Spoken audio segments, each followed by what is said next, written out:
Apakah jamur ini bisa dimakan? Dia tidak peduli. Yang penting perutnya kenyang. Apakah air sungai yang sangat kotor ini bisa diminum? Dia juga tidak peduli. Yang penting dahaganya hilang. Pria ini terkurung di sebuah pulau terpencil di tengah kota Seoul, Korsel.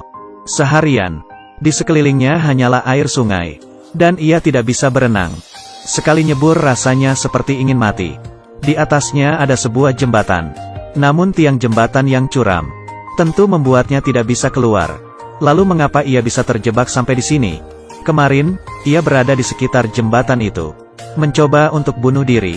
Namun entah bagaimana ia bisa terdampar di pulau itu. Nampaknya Tuhan belum ingin ia meninggal, dan ingin mempermainkan kematiannya. Ia pun tiba di pulau itu.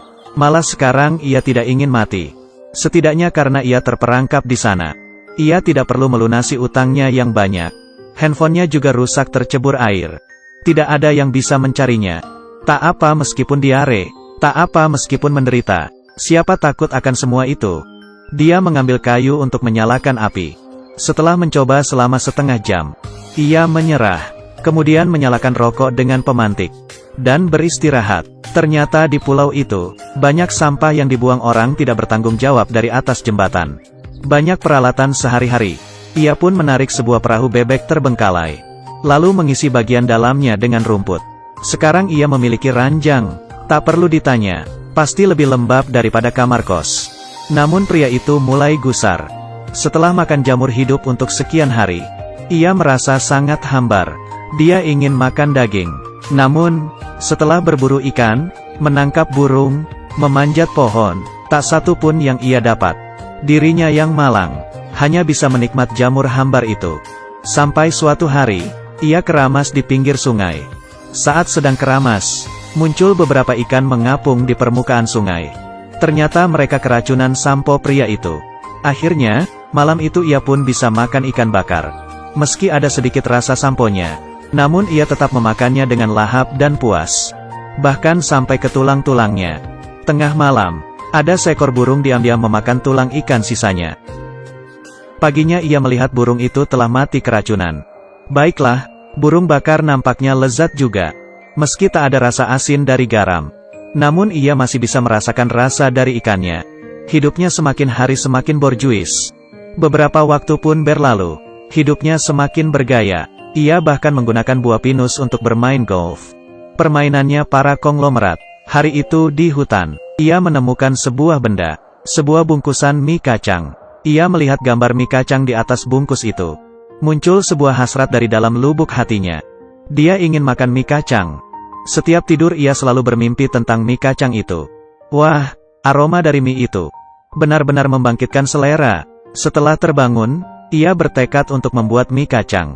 Ia memetik beberapa tumbuhan, mengambil setumpuk rumput yang entah jenis apa. Semuanya ia tumbuk, lalu menuangkan air, mengaduk layaknya membuat adonan. Namun segenggam tanah hitam itu tak kunjung menyatu. Setelah setengah hari berjuang, ia hanya bisa makan ikan bakar saja. Suatu hari saat ia sedang tidur siang, ia mendengar beberapa ekor burung membuang kotorannya di atas perahu bebek. Tiba-tiba ia mendapat pencerahan. Ia mencolek kotoran burung itu dengan tangannya, melihatnya dengan teliti. Jika burung memakan tumbuhan, maka di dalam kotoran mereka pasti ada bibit tanaman yang tidak tercerna. Ia pun juga bisa memanen tumbuhannya. Ia pun segera mengeruk semua kotoran itu. Setelah terkumpul, ia pergi ke tengah pulau, mencari tanah yang mengandung cacing. Di sana ia mulai menanam kebunnya sendiri. Ia setiap hari mengumpulkan bibit, lalu disebar ke atas tanah. Karena takut tanamannya dimakan burung, ia pun menggunakan jasnya untuk membuat sebuah orang-orangan sawah. 3 bulan berlalu, ia telah menjadi seorang Tarzan yang handal. Ia sekarang memiliki rutinitas hidup. Semakin lihai memancing ikan. Setiap memancing pasti selalu dapat. Ia juga dapat dengan mudah memanjat pohon, lalu mengambil telur burung, dan menggorengnya di atas sekop bekas. Ia juga menggunakan kaleng bekas untuk menyeduh teh, menggunakan botol parfum bekas untuk mengambil keringatnya, dan meneteskannya di atas ikan, untuk menambah cita rasa. Tanamannya pun mulai tumbuh. Setiap hari ia mengumpulkan barang-barang bekas di seisi pulau. Siapa tahu ada sampah yang dibuang orang, dan masih dapat dipakai. Sampai suatu hari, ia tiba-tiba menemukan sebuah botol bir kosong. Di dalamnya terdapat secarik kertas. Apakah ini surat dalam botol? Ia mengambil kertas itu. Ternyata hanya berisi sebuah tulisan kecil. Hello, halo. Tiba-tiba ia teringat, ia pernah menulis di atas sebuah pantai. Dengan kata yang sama, yaitu, hello. Apakah ada yang membalas pesannya itu? Kemudian, ia mengganti tulisan, hello, tadi. Menjadi, how are you, apa kabar? Hari kedua, ia kembali menemukan sebuah surat botol, bertuliskan, fine, thankunu, aku baik, bagaimana denganmu? Aku yakin kalian semua bisa menebaknya. Apa kalimat selanjutnya? Surat botol itu menunjukkan bahwa ada seseorang yang diam-diam mengamati kehidupan primitifnya. Hari itu juga, ia melihat tanaman jagung yang ia tanam. Telah tumbuh sebuah jagung kecil. Ia senang bukan kepalang. Tak habis pikir, entah dari mana, pulai tersebut kedatangan satu orang. Ia adalah seorang pengantar makanan. Ternyata dia memberi si pria 3 piring kecil mie kacang. Dengan rasa original, bawang, dan seafood. Serta beberapa cemilan. Sepertinya dia adalah orang yang mengirim surat botol selama ini. Ia sangat mengerti si pria. Namun setelah berpikir, ia malah mengembalikan semua mie kacang itu. Sembari berkata ke si pengantar makanan, aku memang ingin sekali mie kacang. Namun jika keinginan itu mudah untuk didapat, maka sudah tidak ada nilainya lagi. Hari berikutnya, ia kembali mendapat surat. Di atasnya tertulis, IAM SORRY, maaf. Waktu pun berlalu. Semua hasil kebunnya telah panen. Ada timun, jagung, kacang kedelai, cabai. Ia mempreteli jagung itu, menumbuknya hingga halus, lalu tambah air dan mengaduknya. Menggunakan botol surat tadi untuk menggiling adonan. Kemudian ia potong menjadi sehelai mie. Lalu direbus. Lalu ia menggali sebuah bumbu mie kacang yang telah lama terkubur. Dan ditambahkan ke atas mie. Sebuah mie kacang dari pulau terpencil. Kini siap disantap. Sembari mengaduk, ia pun terisak.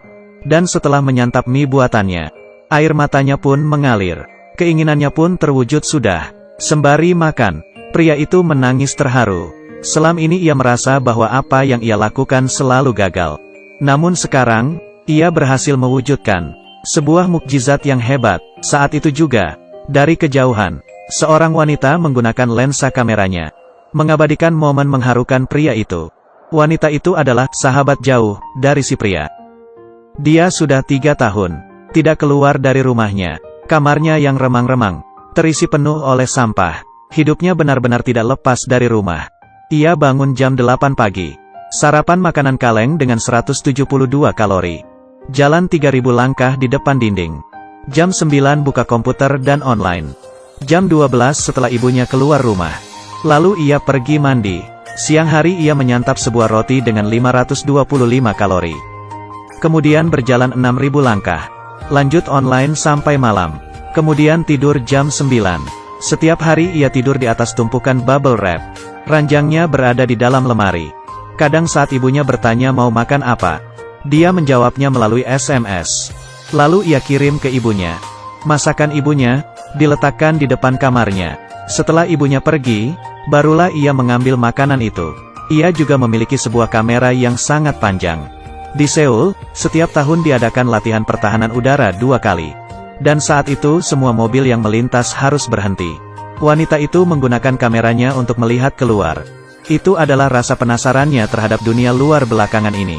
Namun suatu kali, ia melalui lensa kameranya, melihat ke arah sebuah pulau yang tidak pernah ada orang sebelumnya. Ternyata ada sesosok pria di sana. Dan ia sedang ingin bunuh diri. Ia mundur sembari terkejut, tidak berani melihat. Malam itu adalah insomnia pertamanya. Karena tidak tahan, ia kembali melihat kameranya, melihat bahwa pria itu masih hidup. Ia pun lega. Sejak itu, setiap hari ia selalu memperhatikan semua gerak-gerik pria di pulau itu. Melihatnya menarik sebuah perahu kapal. Melihatnya menulis hello di atas pasir. Tertawa dengan kotoran burung di tangannya. Sepanjang hari mencium bungkusan mie kacang. Setelah memperhatikan beberapa bulan, muncul sebuah niat dari hatinya untuk berbicara dengannya. Akhirnya, wanita itu mengumpulkan keberanian dan membuat sebuah surat dalam botol. Di tengah malam, saat orang tuanya tertidur, ia diam-diam pergi ke atas jembatan, lalu membuang botol itu ke atas pulau. Setelah menunggu 3 bulan, Si pria baru menemukan surat botol itu. Lalu membalas suratnya dengan menulis, "How are you?" Ia sangat senang, tidur pun sambil tersenyum. Keduanya mulai berkomunikasi dari jauh. Ia pun jadi lebih banyak menghabiskan waktu di luar, melihat indahnya kehidupan. Karena mengetahui pria itu ingin makan mie kacang, ia pun menelepon seorang kurir makanan untuk memberikannya mie kacang. Tak disangka ia malah menolaknya. Pesan yang dititipkan pria itu kepadanya berisi, mie kacang memang menjadi harapannya, tapi ia tidak enak hati untuk menerimanya. Wanita itu sudah lama tidak mendengar kata harapan. Keesokannya, setelah sekian lama ia pun keluar dari kamar dan berbicara kepada ibunya. Meminta ibunya untuk mengumpulkan beberapa bibit jagung. Sejak itu, ia mengikuti si pria, bersama-sama menanam jagung. Benih si pria pun tumbuh menjadi sebuah jagung, dan akhirnya bisa menikmati mie kacang. Melihat tangis haru si pria, ia pun ikut terharu, sembari meraba foto pria itu.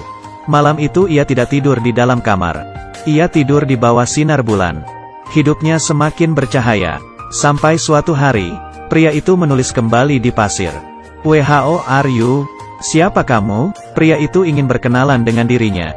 Namun ia takut, sebab ia sudah lama hidup sendiri dan kesepian. Ia pun tidak membalas pesan si pria.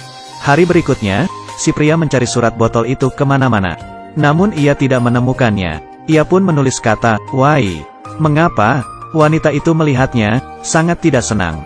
Ia pun tidak mempedulikannya.